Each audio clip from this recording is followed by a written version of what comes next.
Ako po yung... Pati! Bumalik na ako. Nagbabalik ka! Mamalasin mo. Oo nga, oh. Oh, patapusin na natin. Sabi mo, nakabang Nice. na.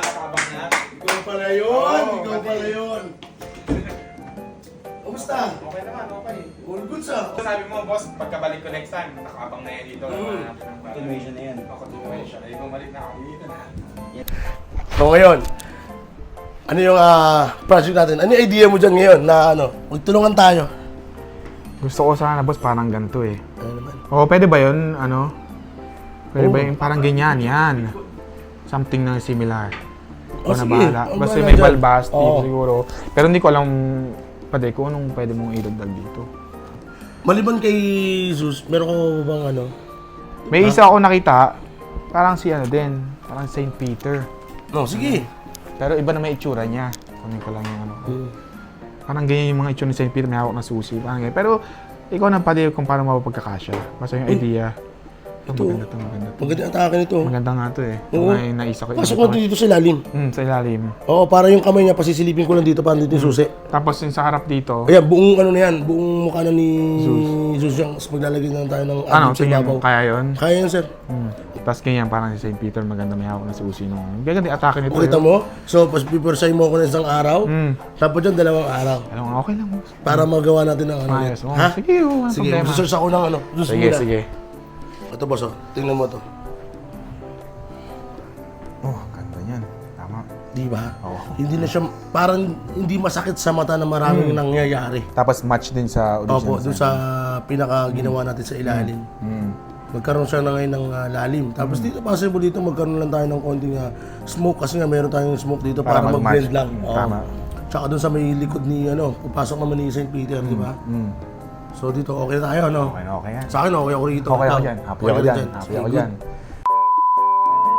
Good day mga pade at panibagong araw na naman. Ang project po natin dito mga boss ay isang custom design na black and gray. Bale sa itaas na braso natin to ilalagay mga bossing at patatakbuhin natin to ng 2 araw. So dito mga bossing, yung mga karakter na gagamitin natin ay si Jesus Mariosi po ulit at si Saint Peter mga bossing. Ito kasi yung request ng ating bossing na galing pa ulit ng New Zealand at binalikan tayo ng ating bossing at talagang tinupad niya po yung pangako niyang babalikan niya tayo kasi nung unang mga bossing, ang alam ko lang is tatapusin ko yung kanyang lower arm mga bossing na paikot. Tapos syempre sabi niya is babalik siya pero hindi ko naman po inaasahan mga bossing na babalikan tayo pero nakakatawa na talaga mga bossing na pag binabalik-balikan tayo ng mga client natin, di ba?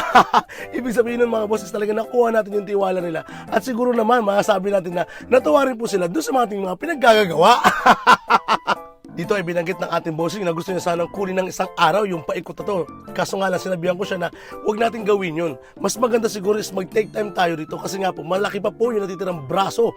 Doon pa nga lang sa labas mga bossing, napakalaki na. Kaya dito mga bossing talagang ginawa namin is sinulit na lang talaga namin yung oras at sinabi ko sa kanya na kunin naman ito ng 2 araw na sa ganun is magawa na nito ng maayos na hindi nagmamadali. Pero sa totoo lang talaga mga bossing meron pong 3 araw na kinuwang schedule sa atin yung ating bossing.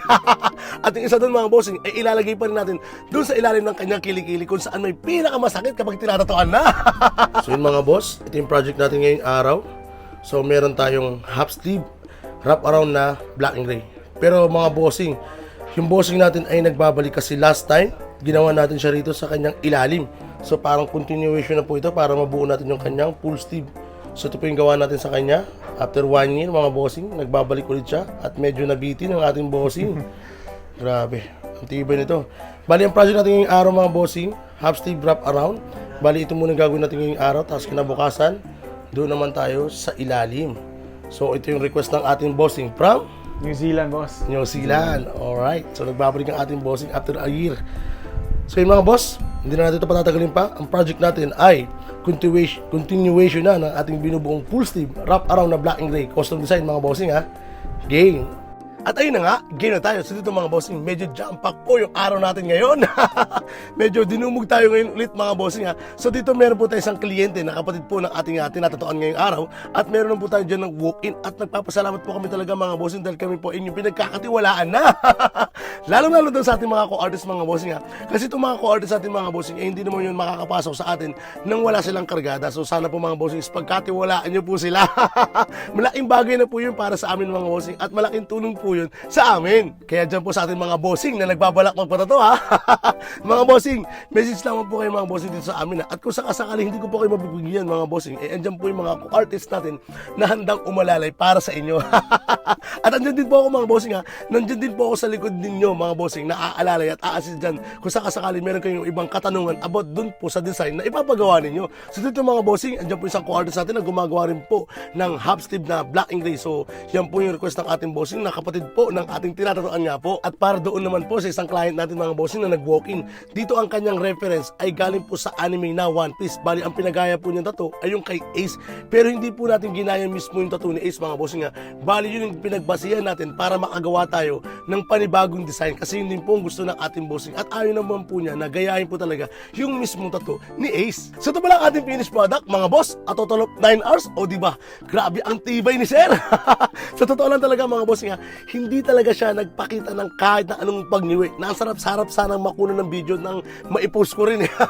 Kaso wala talaga napakatibay ng ating bossing. So ito rin po pala yung finished product ng ating co-artist mga bossing. So yun po yung sa kanyang kapatid, at ito naman po yung Ace na ginawa natin. O diba, napakaangas mga bossing, at sana po ipagkatiwalaan niya rin po yung aking mga co-artist ha. Grabe naman yun. So ito pala yung ating finished product mga bossing. Ito yung ating day 1. So bukas magtutos pa kami ng aming bossing ng sa ganun is makapagpahinga kami pare-pareho rito. Day 2. So ngayon mga boss, day 2 na tayo. Bali ang project natin ngayong araw ay si St. Peter. So dito ay gagawa tayo ng design ng ating bossing. Bali ito ay black and gray mga bossing ha. So ang gagawin natin syempre katulad niyan, blanco po yung papel natin kasi ipapasok natin dyan yung picture na gagamitin natin. So yung gagamitin natin dito, itong St. Peter na to. So ayan, diba? Yan po yung gagamitin natin. Ngayon kung mapapansin ninyo, malaki. At ang gusto ko sana mangyari, itong kamay na to ay mailapit ko rito sa mukha ni St. Peter para pumasok siya dun sa ating paglalagyan, kasi medyo maliit na lamang po yung space ng ating paglalagyan. Tsaka para meron din talaga siyang nabago kahit paano. Pero kung sakasakali naman malaki pa yung paglalagay nyo, okay na talaga itong design na to eh. Kasi nga lang, mas gusto ko lang siyang ilapit itong kamay na to dito. So paano natin gagawin yung mga bossing? Simple lang, iduduplicate natin yan. Tapos tanggalin muna natin yung isang picture. So dalawang picture na po yan kung mapapansin nyo, no? Gagawin naman natin ngayon dyan is buburahin natin. Ayan. Burahin ko ito muna nasa ibabaw. Ayan. Pag nabura natin yan, kaya na natin pagalawin yan mamaya. Ayan. Buburahin natin. Ito yung mga ginagawa natin diskarte mga bossing kapag nag-edit tayo ng design. Hindi naman ganun kakomplikado mga bossing kapag tayo gumagawa ng design. Kumbaga, talagang nagpapasalamat tayo kasi meron tayong ganitong klase ng pang-edit na talagang napapabilis na po yung ating trabaho. Diba? Laking bagay, laking tulong. So muli, ito pala yung ating ginagamit na application mga bossing. Yan po yung Procreate. So ito ay gumagana lamang po sa ating mga iPad. So ang Apple siya mga bossing, no? Kung Android naman po ang gamit niyo, so meron dyang sketchbook na pwede natin gamitin mga bossing. Mas marami lang talagang pictures tong Procreate na to. At kung ita-download dito mga bossing, gaya na lagi natin sasabi is, hindi po ito libre. Meron kayong babayaran dito. So nga lang, one-time payment lang naman yun mga bossing. Pagkatapos lifetime na. Parang binili mo talaga yung application mga boss.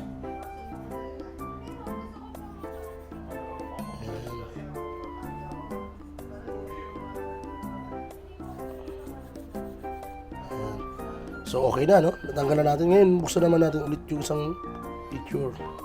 So ayan, so parang walang nangyari. Pero totoo nyo mga bossing, dahil dalawang picture yan eh.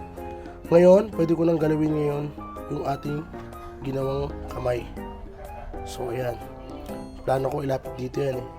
Ayan, so mapapansin nyo, mas ano na siya, no? Na-compress natin yung design. Kasi napakaliit na lang po talaga ng paglalagyan natin eh.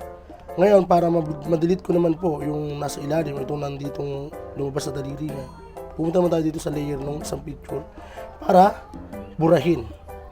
Ayan, burahin natin yung background niya. So, ayan, kung mapapansin nyo, no? Ayan na. Mukha na silang iisa. Diba? Hindi halata. Ayan.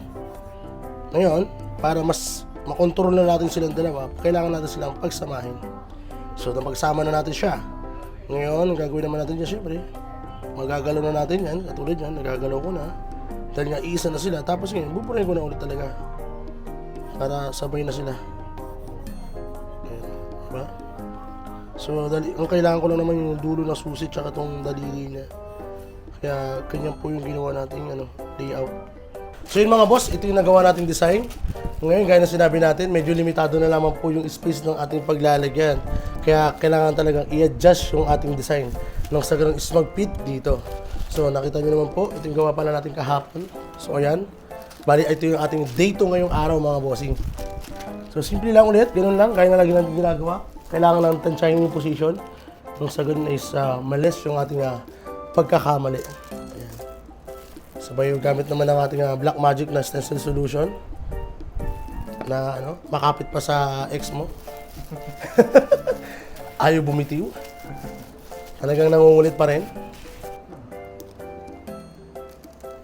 Ayun. Saka natin siya gagamitan ngayon ng tissue. So yung tissue na to, alam nyo na yan. Kung ba't natin ginagawa yan? Para mas mayakap na ng buo yung ating mga stencil. Ewan ko lang din mangiwi itong bossing natin ngayong araw. Masakit to. Tingnan mo. Halos umabot to sa dulo ng kanyang talaga. Sa kilikili. Opo. Medyo malambot kasi yung rito. Pero nasa will na ng yan. Ng client natin. Nasa na ni bossing niya kung iintindihin niya yung sakit. So ayun mga boss. O diba? Napaka-solid ng ating stencil. Ang angas. So, ayan. So, sakto naman po yung position. Magaling. Ito sinabi siya kanina, no?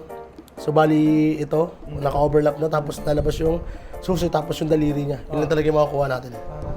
Kasi kapag nilakayan ko pa yung mukha, wala na. Baka wala ka na makitang daliri. Diba? So, ayan.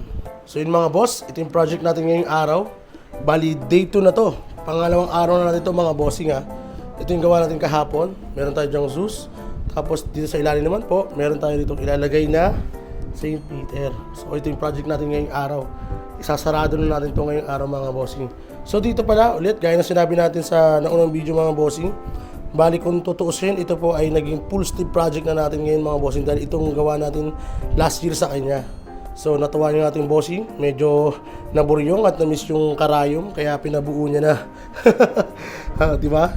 Grabe, ang tibay ni sir. Ang ganda yung mga bossing, ito yung project natin ngayong araw. Bali meron tayong full sleeve wrap around na black and gray. Game!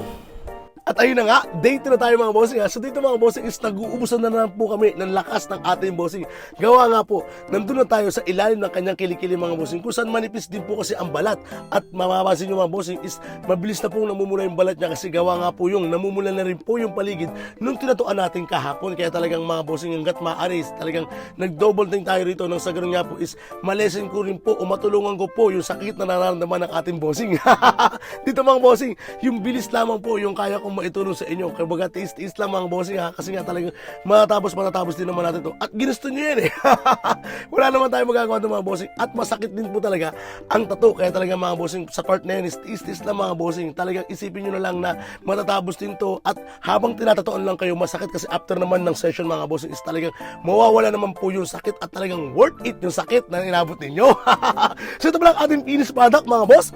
At total of 2 days mga bossing. Bali ito yung huling ginawa natin mga bossing ay inabot lamang tayo ng 6 or 7 oras mga bossing ha. At yung kahapon naman ay inabot tayo ng 9 na oras. O diba? Grabe ang tibay ni sir. Pero sa totoo lang talagang natapos na ng ating bossing to at doon lang siya umiling at umuwi doon sa malapit sa kanyang kilikili mga bossing. Dahil talagang napakanipis na rin po talaga mga bossing. At mapapansin nyo is halos sinaid ko na po o sinagad ko na po yung design natin. Nang sa ganun is mailabas ko pa rin po yung daliring request ng ating bossing na may hawak-hawak na susi. Sa may mga may katanungan, message lang po sa ating Facebook page sa Tattoo. Yun lamang po. Maraming salamat!